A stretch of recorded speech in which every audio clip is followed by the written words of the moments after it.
One crisp morning, I flung open my front door and stood stock still. There it was, a gleaming silver fence coiled around my barn like a metal snake complete with a gaudy bow, a laminated sign shrieking "Community Storage HOA Property." It was the kind of audacious thing that left you questioning reality, as if I'd stumbled into a fever dream, or finally cracked after last week's HOA meeting, where Linda, the self-proclaimed queen of the neighborhood, decreed my mailbox an aesthetic violation. The fence was no dream, though. It was real, bolted to my barn door, taunting me. And there on the other side stood Linda in her fluorescent pink visor, holding a clipboard, like she'd just conquered my land in a suburban coup. She waved with the arrogance of a dictator surveying her new territory. "Good morning, neighbor," she trilled, as if she hadn't just pulled off the boldest act of property theft since the Wild West. I didn't respond. My head was still spinning at how one could erect a fence around private property overnight without so much as a single alarm bell sounding, or without my feral barn cat, whiskers lashing at them. Linda gestured toward the fence like a game show host revealing a prize. "Isn't it wonderful we finally have a place for HOA equipment, lawnmowers, holiday decorations, you name it?" I glared, coffee mug trembling in my hand. "That's my barn."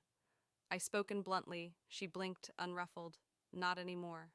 My eyes clouded over. I stepped off the porch in pajama pants and bare feet and walked towards the silver monstrosity. It was padlocked, encircling my barn like a crazy art installation. Linda started discussing neighborhood needs and unutilized resources, quoting the HOA voted to annex my barn under a so-called Neighborhood Shared Resources Act. I cut her off. "There is no such act." She smiled with a thread of tension. "Not yet. It's in draft." I demanded to be informed who we was. "The HOA board," she said. "I'm not in the HOA." I became testy. Her eyes sparkled.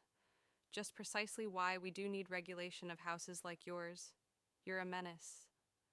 Laughter bubbled in my chest, the kind that precedes flipping over a table or burning a lemonade stand. Linda pulled a creased document from her fanny pack, brandishing it like a royal decree. It was a crumby quality photocopy of a neighborhood survey with a red line wrapped around my barn, like a child's doodle. I took it over the fence. "Who authorized this?" I asked volunteers. She said, "Who paid for it?" "HOA funds, from dues from my street." She nodded. "My house isn't in the HOA," I said. Her smile didn't budge. "Then you don't have to pay for it." That's when it hit me. Linda was playing chess, not checkers. She knew I'd never signed the HOA documents when I bought this house. I was grandfathered out by enclosing my barn and calling it community storage. She was redefining reality, counting on neighbors' ignorance, and since no one else was present to stop her, she nearly got away with it. "You trespassed," I said, voice low. "You broke into my property and stored trash in my barn." She raised an eyebrow. "If you didn't want it used for the community, you should have built a wall." That was it. I wasn't dealing with a neighbor, I was facing HOA Napoleon visor and all. I got back, coffee still in hand, and returned to my house, slow and measured. Inside, I opened up my laptop. Linda had no clue about the 4 motion-activated cameras I'd installed after a fuel theft last year, or the backup generator, GPS beacon, and auto-locking side door. More importantly, she didn't know I'd maintained every HOA email, newsletter, and meeting note. I'd fought a water rights battle with the city years ago and knew my property lines to the inch. She thought she'd fenced me in, but she just stepped into my trap. That night, I strolled by the barn. Inside the fence were 5 plastic bins that read HOA supplies, unfamiliar riding mower, 2 rusted tables, and a cooler with property. Of Dave scrolled in Sharpie. The fencing leamed obnoxiously, and Linda's clipboard stuck in the latch like an ant. I glanced at the barn roof. The camera light flashed, recording everything. By morning, my barn was the hottest news in the neighborhood. Dog walkers braked. Gaping one neighbor waved hello. "Nice to see you," adding. I nodded, biting my tongue. They were gawking at a crime scene. I went to the county records office with Linda's ridiculous plat map. The clerk glanced at it quickly. "Looks like it was drafted in the middle of a power outage weed." She looked up recent filings and determined a temporary storage easement under HOA. To file by Linda Thompson, Oak Grove, HOA. The signatures of Linda's an adjacent neighbor who'd moved in recently to Arizona 2 years ago, and her cousin who'd never been to a meeting. The clerk printed out certified copy and cursed, "Good luck with that HOA." On my home trip, I called my lawyer Mike, who'd beaten the city in my water case. He was cackling when I reported to him about Linda's prank. "Let it ride for a few days," he said. "If she's putting commercial equipment in there, we've got federal negotiating power." I arrived at work. I took screenshots of HOA emails on which Linda referenced fake bylaws. I photographed the dumpsters and padlocks. I found the fence posts at a local supplier reporting Linda had bribed volunteers with pizza and swim passes. A teenager posted on social media pictures of the fence construction captioned "Community Vibes." Number 1. Linda the boss. I saved every post. At the monthly HOA meeting, I sat in the back thumb drive-in pocket. Linda strutted at the front, announcing her community storage center.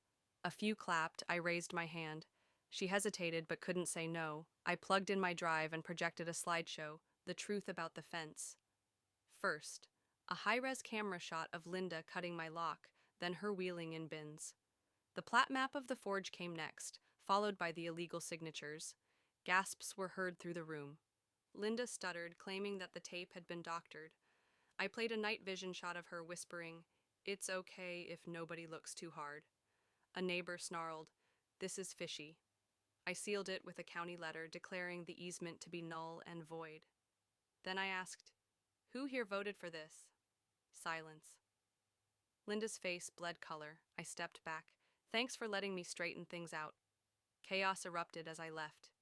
Voices raised, eyebrows flying. I did not stop. I ran for an open HOA board seat, shaking hands, fixing mailboxes, delivering cookies to potlucks. Neighbors greeted me in blissful ignorance. I was dismantling Linda's kingdom from the inside out.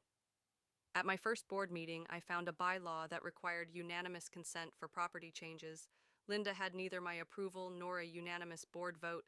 I made a motion to reconsider the fence project, slowing her next plan, a meditation garden paid for by new charges. With Mike's assistance, I sent a cease and desist to the HOA with footage and documents attached. I slipped a duplicate into Linda's Dropbox inside my barn, stamped "Return to Sender." Then arrived the kicker. I'd rented some of the barn space to an eco-arming company Linda's interfering had caused to malfunction their federally financed equipment, prompting a tidal wave of legal trouble. Their attorneys wrote a letter stating obstruction of commercial assets. At the next board meeting, Linda's voice shook. I inquired whether she'd reached out to the startup. She hadn't. One board member wanted to know whether or not we had a lawyer since she'd asserted that. "Not exactly," she stuttered. The board voted to suspend her 3-1A federal agency letter came warning of violations related to the startup's lease. 2 agents dropped by the HOA picnic, handing Linda papers and insisting on barn access. She prattled on about temporary storage, but they referred to my footage. Her smile crumpled. Neighbors snickered. Her authority faded. One night, cameras caught her snuck into the barn with a friend towing out the mower. A pressurette-activated dye pack exploded, spraying her in neon pink. She hollered, fell, and fled. I sent the video to Mike and the startup. The HOA newsletter, pinned by me, documented the infractions with photos indicating law enforcement involvement. Linda's final flyer, which accused me of a conspiracy, was thwarted as a joke. The board voted to exclude her forever. She failed to show up at her removal. Hearings stood aside silently while the startup retrieved their gear. A court ordered the removal of the fence. As laborers tore it apart, Linda threatened, "This isn't over!" I waved to the crane operator. The fence groaned and fell piece by piece. As neighbors watched, she drove off in defeat. The barn was back in my possession. The HOA installed a new sane chairperson. A neighbor leaned over and told me in a whisper that Linda's own shed violated zoning laws. Sweet irony. That night, I sat on my porch, barn lights shining. Linda had tried to fence out my land, but her fence became her cage. I did not scream or fight. I used truth, patience, and her own hubris to take it down. The silence was not just peace. It was justice settling where it belonged.